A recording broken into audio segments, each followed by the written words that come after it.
Hi, everybody. Tim Hagen from Progress Coaching. And I think about, for the last 32 years, and I just had a discussion with a client and we were talking about role playing and practicing. And often when I'm in front of my clients, people will say, boy, you're really good at this and you can just do it on the fly. I'll never be as good as you.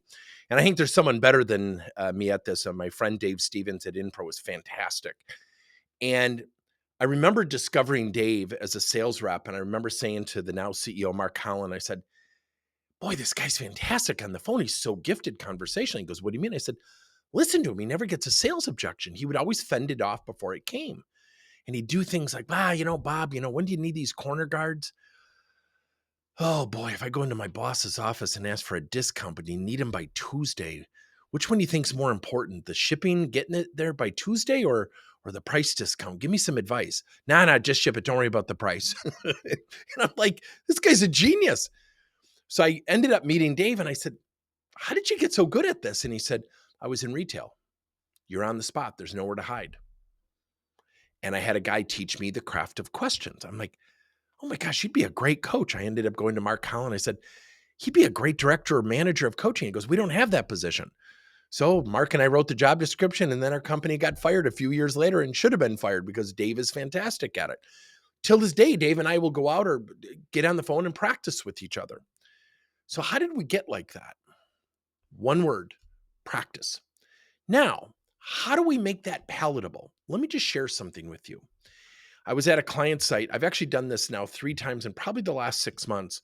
We teach something called the 4 C's of communication: context, collaboration, conflict. Oh, I'm sorry. Context, commonality, collaboration, conflict, the 4 C's of communication. So sit down with someone and just talk to them. You got to find out their favorite vacation spot or their favorite sports team. Then you get a new partner. Find out 2 things you have in common with that person. What does that force? It's corny, it's cliche, people think it's weird. You have to ask questions and really listen. And I would always say, oh, by the way, I might call on you to introduce your partner. Okay, and then they start taking notes and they're all intense to listen. Let's be honest. Sometimes we just show up. Leaders, when they're coaching, they just show up. They just came from 2 meetings. I've got to meet with Tim at 2:00. We've got our one-on-one. I hear it all the time. And then we would have them share, what's the way you like to collaborate with people? Is it a team environment? Do you like to work on your own? And then the fourth one is conflict. What's your relationship with conflict? And I remember somebody asking me, why did you have us do that? I said, so people are conscientious that conflict is not comfortable for a lot of people. It conditions the person who hears that. And she goes, wow, that's really cool. Here was the funny thing. The room was abuzz. People were laughing. They were having fun. And she later came up to me and she said, that was a lot of fun. I said, I never told you to have fun. And she looked at me and she goes, yeah, you didn't. I go, conversations are powerful. So how does this transform itself or transition leaders to becoming better coaches?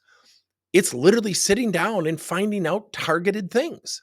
So for example, we have something now called coaching cards, like social coaching cards, motivation coaching card, teamwork coaching cards. And you have to collect certain information to fill out that card. It's really an embedded assessment. And what do you have to do? You have to ask questions and listen.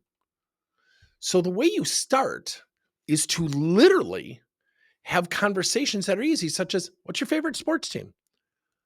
Tell me 3 unique things about you personally that you're willing to share. I just had a conversation with somebody who had a very, very sick child. Nobody in the company knew. I said, why haven't you shared this? And he said, I don't want to put this on other people's shoulders. It's my issue. And I said, oh, how have you handled it? And you could just see the stress come off his back. He goes, boy, it's kind of cool to talk to somebody about this. And I said, and he said, you really understand what I'm going through? I said, no, I don't. I understand you're going through it, but I haven't had a sick child with cancer. I know what you're going through, but I don't know what you're going through. And he said, wow, thanks. And just a great conversation. I didn't know it was going to lead to that. And I'm low empathy.